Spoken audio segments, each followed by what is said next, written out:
Bulan doa itu ada 3 model. Kadang kita itu dalam memohon kepada Allah dengan kebodohan. Kita mintanya kurang penting, yang penting tidak diminta. Dan Allah sayang kepada Anda. Jadi ada permohonan kita itu yang pertama dikabul oleh Allah sesuai dengan permintaan kita. Kita minta hijau, dikasih hijau. Yang penting Anda tidak boleh prasangka buruk kepada Allah. Ud'uni, mintalah kepadaku, astajib, pakai jawab. Dan Allah kalau sudah berjanji bukan seperti janji manusia, bisa saja ingkar, tapi Allah Maha Kuasa, tidak ada yang bisa menghalangi kehendak Allah. Kalau Allah berjanji harus terwujud.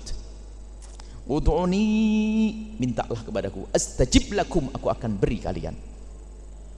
Maka kalau Anda memohon kepada Allah, doa itu bukan, nah ini masalah doa. Doa itu bukan sarana untuk sampai kepada tujuan. Itu kan kesalahan kita. Itu doa itu sarana. Jadi kalau kita perlu baru berdoa. Nah, kalau sudah dikasih nggak berdoa, ini kurang ajar. Bukan dikatakan Nabi, ad-doa mukhul ibadati. Doa itu adalah ibadah. Kalau belum dikabul kita sudah dapat pahala dalam ibadah. Mukhul ibadah.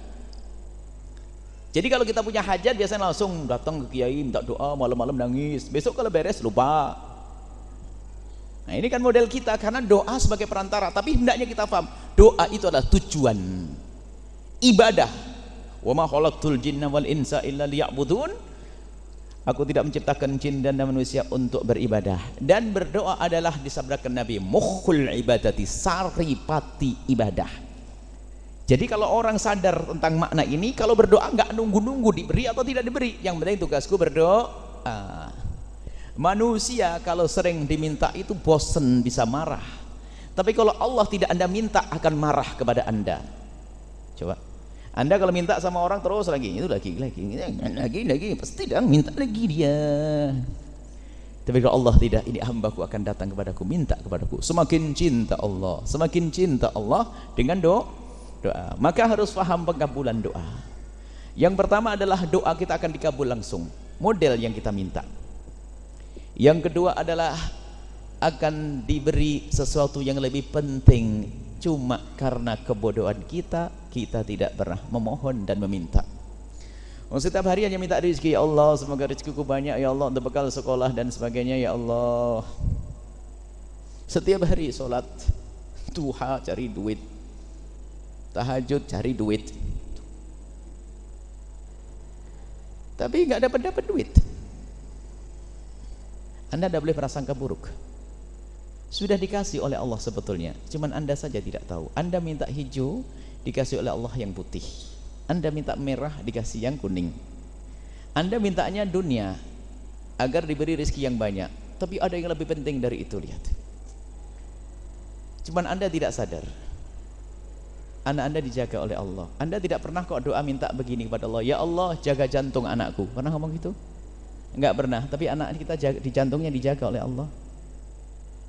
Lah bisa jadi doa yang kita panjatkan mencari duit pindah. Jantung itu jutaan loh ya, bisa ratusan juta itu jantung.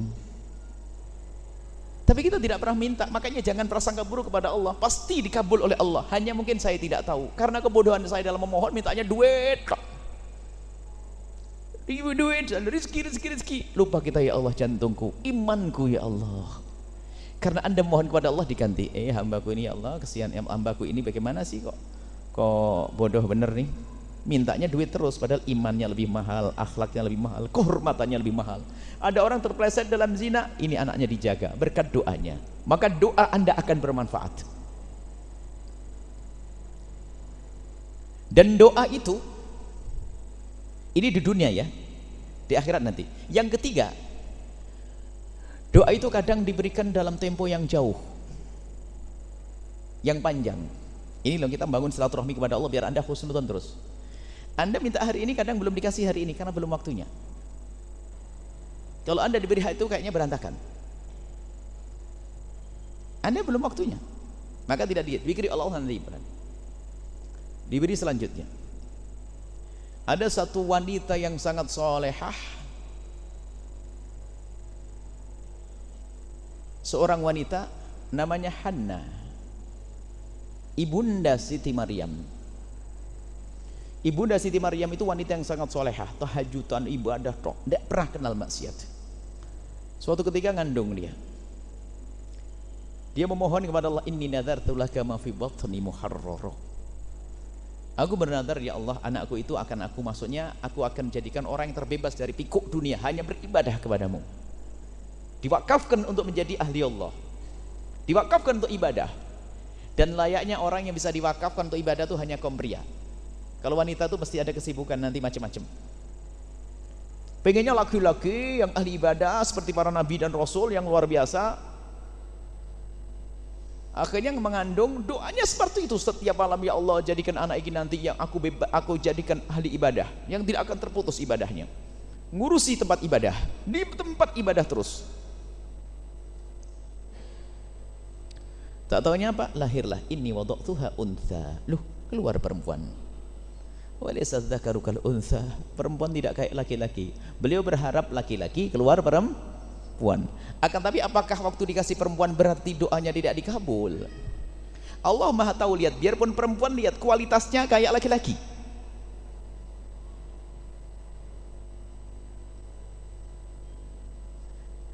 Dirawat oleh Sayyidina Zakaria. Setelah dirawat oleh Sayyidina Zakaria di tempat ibadah, Sayyidina Zakaria itu seorang nabi saja terheran-heran, ini perempuan yang dilahirkan oleh Hannah namanya Maryam. Wa inni samaituha Maryam wa inni u'iduha wa dzurriyyataha. Aku berlindung kepada Allah agar Maryam dan keturunannya minasyaitonir rajim, dari godaan syaitan. Makanya dalam bab akidah nanti akan dibahas, semua bayi itu akan merasakan masus syaitan, masul jin, menangis jerit, kecuali dua manusia, Siti Maryam dan cucu keturunan Siti Maryam. Siapa? Nabi Isa alaihissalam. Enggak ada lagi selain itu. Keistimewaan. Baik. Setelah Siti Maryam gede, bingung Sayyidina Zakaria. Siti Maryam beribadah tertutup, aman, enggak ada laki-laki ganggu, enggak ada ini, enggak ada berinteraksi, enggak ada urusan dengan laki-laki. Tapi setiap Sayyidina Zakaria melihat, karena kan ketemu keponakan ini, Sayyidina Zakaria lihat, loh kok ada makanan? Anna laki hadza. Dari mana kau dapatkan itu semua Maryam? Dia jawab, dari Allah. Makanan di musim dingin ada di musim panas. Kalau di musim panas ada makanan musim dingin. Bingung saya. Jawab, ini dari Allah. Lihat, dimuliakan oleh Allah. Sampai Sayyidina Zakaria itu di saat Maryam pergi, berada di tempat Maryam beribadah, memohon kepada Allah agar diberi anak. Setiap Maryam pergi di tempat, karena yakin tempat yang diduduki Maryam ini adalah tempat penuh berkah. Disitulah da'a Zakaria Rabbahu, disitulah Sayyidina Zakaria minta kepada Allah agar diberi anak. Akhirnya diberi anak namanya Yahya. Kemudian lihat, Siti Maryam seorang wanita, pada akhirnya apa? Kualitasnya kayak laki-laki. Sampai dalam ayat selanjutnya, warka'i, rukuklah, beribadahlah kau wahai Maryam, ma'arroki'ina, seperti kaum laki-laki beribadah. Luar biasa. Makomnya Maryam adalah seperti kaum laki-laki. Sampai hari disanjung-sanjung mulia. Dan dia tidak pernah disentuh kaum laki-laki. Pada akhirnya apa? Doa Hannah dikabulkan, biarpun perempuan seperti laki. Tidak lama kemudian apa? Allah menjadikan Siti Maryam mengandung tanpa sentuhan laki-laki. Hebat lagi. Keluar seorang laki-laki sesuai dengan doanya kakek neneknya tercinta. Keluar Sayyidina Isa alaihissalam yang sangat mulia. Dan Sayyidina Isa alaihissalam mulianya diulang-ulang, mulia pada zamannya, kemudian diangkat oleh Allah. Setelah itu nanti akan turun di akhir zaman, dan beliau adalah salah satu nabi yang diizinkan oleh Allah untuk menjadi umat Nabi Muhammad SAW. Selain nabi berdoa tidak dikabul. Nabi Musa, ya Allah, Allah maj'alni min ummati Ahmada. Nabi Musa pernah memohon, ya Allah jadikan aku umatnya Muhammad. Tidak. Kau nabi dan punya umat. Tapi Nabi Isa alaihissalam, beliau punya umat, akan tapi pada akhir zaman nanti menjadi umat Nabi Muhammad SAW, mendapatkan kemuliaan, menjadi nabi, setelah itu menjadi umat Nabi Muhammad. Lihat, Siti Maryam mulia, Sayyidina Isa Maryam mulia. Ini berkat doa ibunda tercinta. Maka kalau anda berdoa yang benar, yang baik, jangan ragu. Tidak boleh putus asa, anakku kok begini, tidak sesuai dengan keinginan. Allah akan keluarkan dari cucu anda yang istimewa. Pokoknya kalau minta kepada Allah jangan prasangka buruk, tidak dikabul. Innallaha yaqbalu du'a 'abdihi ma lam ya'jal. Allah itu akan senantiasa menerima, mengkabul doa hambanya asalkan enggak buru-buru. Buru-buru itu gimana? Buru-buru ngomong begini, aku sudah doa bertahun-tahun enggak dikasih-kasih. Lah ini kurang ajar sama Allah, makanya enggak dikasih beneran. Makanya tanda doa kita dikabul enggak pernah protes dengan doa kita. Doa kalau sudah wasrahkan pada Allah. Baik, ini di dunia seperti itu cara memberinya Allah. Ada lagi jika ternyata di dunia tidak diberikan 3 model tadi, tidak dijawab secara langsung, tidak diganti yang lainnya, atau tidak ditunda, kok tidak ada terkabul di dunia, Anda jangan bersangka buruk kepada Allah. Ketahuilah doa Anda sudah menanti-nanti di akhirat akan menjadi pahala yang ditabungkan oleh Allah.